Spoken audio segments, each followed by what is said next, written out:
Israel मुर्दाबाद।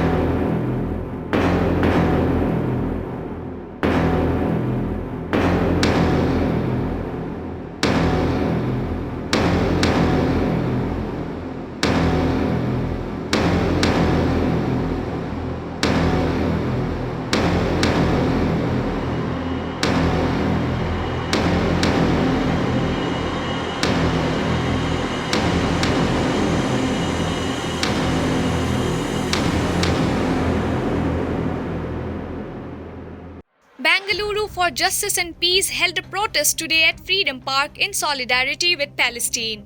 With Gaza facing relentless bombings for over a year, leading to an estimated 186,000 deaths, including 16,500 children, protesters gathered to demand justice and peace.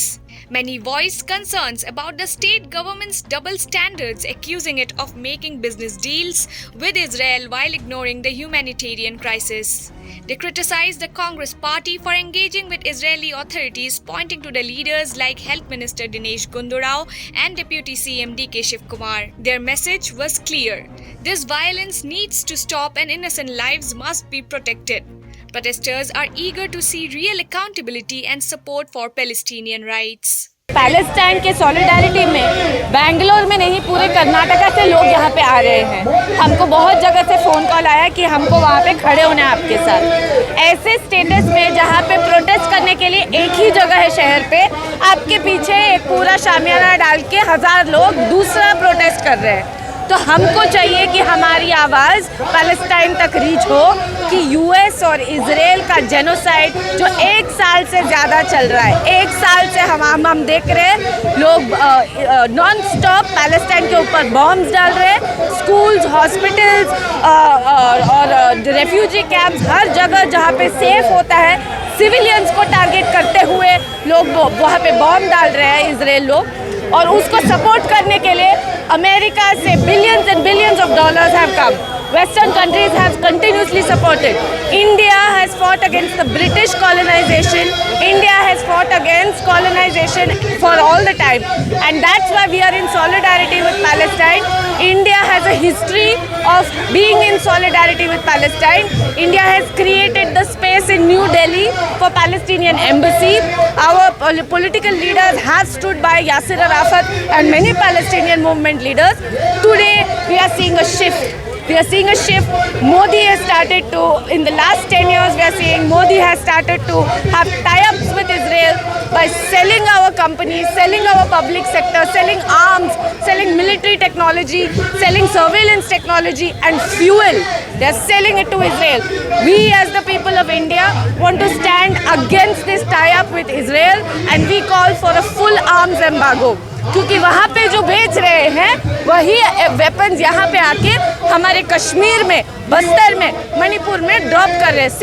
Same bomb जो Gaza में गिर रहा है वही bomb हमारे भारत में बस्तर आदिवासी लोग के ऊपर, कश्मीरियों के ऊपर और मणिपुर लोगों के ऊपर। तो हम इसलिए बोल रहे हैं कि ये टाई-अप जो हो रहा है, हम इस टाई-अप के अगेंस्ट ये प्रोटेस्ट कर रहे हैं ताकि हमारी आवाज़ दिल्ली तक पहुँचे, पैलेस्टाइन तक पहुँचे और बोले कि इंडिया और इजराइल के बीच में कुछ नहीं होना चाहिए। The police has given us permission which is firstly defeating the very idea of a protest. Police gave us permission to protest and then we organized a protest for more than 200-300 people have come. Now the police are giving different rules saying you cannot hold a Palestinian flag. That's why you see many of our volunteers distributing watermelon. Israeli government did the same thing. Israeli government banned the colors of the Palestinian flag. They banned the watermelon, which is a symbol for Palestinian resistance today. So we are still going to go ahead with our protest. We are not going to break the law. We are not going to violate any provisions of the law. We are going to continue peaceful resistance and get our voices heard at the global level. It is very extremely, one feels very, very desperate about humanity. I mean, is this what we've come to? Where, when children are being targeted and killed only because you don't want another generation to be born. what, and this is something that we had condemned. You know, when the colonizers did this, the whole world stood up against it, right? We all fought against colonization. What is this if not another face of a more virulent and barbaric colonization, and that too in a post-war world, a post-war world in which we were supposed to make peace the basis of a new world order. But now I think that the hypocrisy of that stands exposed. You know, and today we realize that actually what we are witnessing is the triumph of the military-industrial complex, which today is being also overlaid with Zionist and all other forms of imperialism, which are more identity-based. And I think Zionism today is really, I think no words to even condemn the kind of violence that is within its very soul, I think. You know. And what we appreciate is that many Jewish people are coming out and condemning this. And I think that is what is required. For some strange reason, governments and police seem to be very afraid of the Palestinian flag. So, because the Palestinian flag is not being allowed by the police here to be held, the watermelon, which has become a symbol of Palestinian resistance, that is being held. So this is what we are holding up as a sign of our solidarity with Palestine. It's 1 year. The world has been protesting. There have been some countries who call themselves mighty, democratic, who speak for justice, and all of them, who are siding with a rogue state. For whatever reason, they are siding with the rogue state, which is wrong. And this, whatever atrocities have been happening on children, on elderly, on hospitals, on schools, on refugees, all this should stop. This is wrong, okay? With the blood of these innocent people, if you are going to gather a territory, it is terribly wrong, and we have to condemn it. It is not about right and it is not about mighty and the mighty and the less fortunate. It is about right and wrong. Some countries, for whatever capital gain, for whatever they may be siding and aligning with Israel, but this is totally wrong.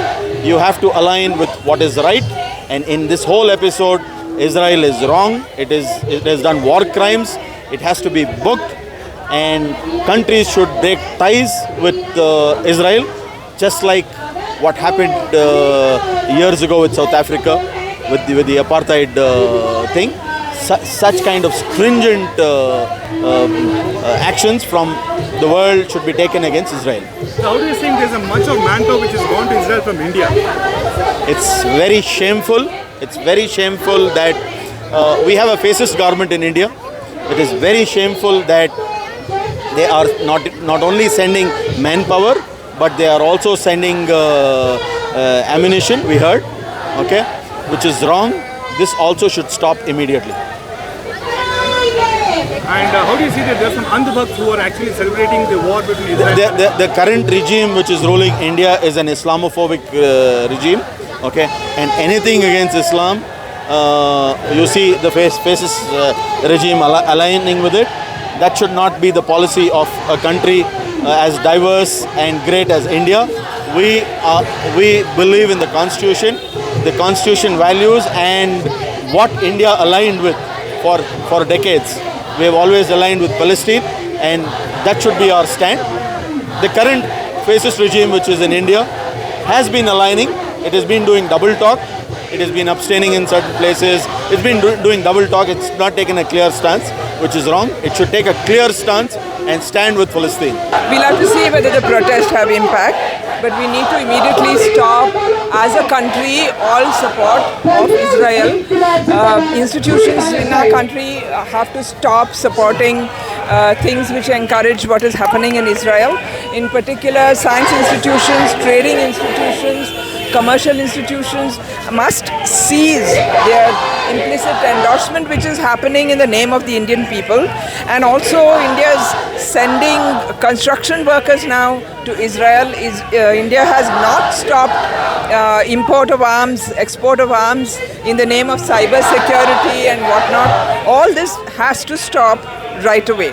And I hope the protests will have some impact I hope the protests will tell the government how the Indian people feel about making Indian people participate in what Israel is doing today. Across the world, there are people who believe in imperialism or supremacy psychosis. That is what I have been telling the Nimans to consider this as a disease. Even the Manuwadi in India feel they are supreme people by race, religion and caste, and they want to use the other people as slaves. So this idea of slavery, idea of supremacy or imperialism has to stop, and people should understand that everybody is born equal and live equal and die equal. So until unless that sense of equality comes into everybody, such wars will be happening, and such people, there will be two sides. One will be benefiting out of it and rejoicing it and enjoying it and justifying it, and the other people will be oppressed. So let us understand that this change has to happen, and I have been telling Nimans to recognize it as a disease, giving ICD code and subclassification for race, religion, caste and degrees and position, but it is not happening. When the intellectuals itself are not thinking of this, and the psychiatrists and psychologists are not up to the mark. Even in America, white supremacy is being debated in the Congress to be considered as a disease.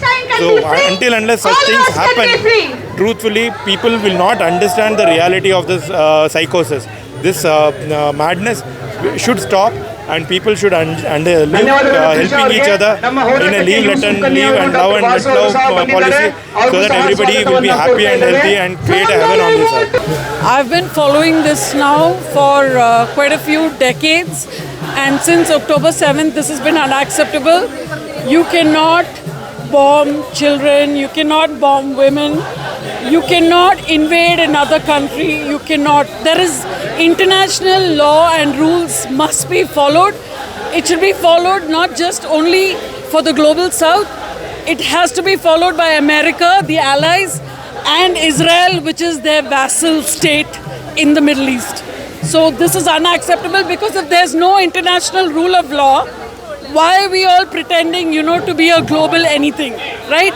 So for the UN to function, for peace in the world, we need US to be held accountable. We need Israel to be held accountable. And we need India to stop arming Israel. Elbit, Adani and Elbit are supplying drones to Israel. That has to stop. Israel ने फिलिस्तीन पर इतना जुल्म किया और इतने सारे बच्चों को और औरतों को और इतने सारे बेगुनाहों को जो कत्ल किया है, उसके खिलाफ हम यहाँ पर आवाज उठाने के लिए आए हैं। खुदा इन्हें नीस्तो नाबूद करे। और सबसे बड़ा दाग जो आज हम खासकर शिया और तमाम मुसलमानों के दिल में है, हमारे सैयद हसन नसरुल्लाह का है। आज तक यकीन नहीं हो रहा कि हमारे सैयद को इस तरह से उड़ा दिया इसराइल ने, मगर ए जालिमो, तुम इस बात को याद रखो कि तुमने एक हसन नसरुल्लाह को हटाया है, मगर हजारों हसन नसरुल्लाह अभी पैदा होंगे और तुमको बर्बाद कर देंगे, इसलिए कि जालिम को इस दुनिया में रहने का हक नहीं है। इसराइल को जब वहां से भगाया गया था तो फिलिस्तीनियों ने अल्लाह के हुक्म से उनका साथ दिया, उनको जरा सा रहने और खाने का मौका दिया, मगर ये ऐसे बदबख्त हैं कि जिन्होंने उस जगह को ही गस्ब कर लिया। गस्बी सहवीनियों पर हमारी तरफ से लानत और खुदा की तरफ से लानत बरसे। Today we are seeing the DK Shiv Kumar, we are seeing Agriculture Minister, we are seeing Dinesh Gundu Rao. They are continuously meeting with the Consul General of Israel to South India, making trade agreements and making tie-ups. They allowed for India-Israel Business Summit to happen in our Bangalore, and Karnataka government is violating not only the Indian constitution but the very own party policy. Congress party leaders in Delhi are saying something else, and in Bangalore they are saying something else. So we are asking the Karnataka government to wake up and see that this is more than 2 lakh people have died. They are targeting only civilians. We are asking the Karnataka government to stand with their own party policy. Congress party policy is to be in solidarity with Palestine. That's what our demand. You think Congress government is doing a double standard game when it comes to minorities? They need appeasement politics. See, I do not stand for appeasement politics or any of that description. Congress party is going where the money goes. This is behind the market. This is wherever they can sell our land, our fuel, our products, our resources. They are going behind money. That's how Adani has sold India to Israel. That's how Modi is selling India. That's what Congress is doing. Congress और BJP में उतना फर्क नहीं है। एक फर्क है कि हिंदुत्व और Zionism are a deadly alliance and they are in it together. Hindutva has a genocidal perspective, Hindutva has a violent perspective filled with hate. Israel is also using the same language of Hindutva. So BJP and Congress में उतना फर्क नहीं होगा क्योंकि पैसा जहाँ है वहाँ भाग रहे हैं.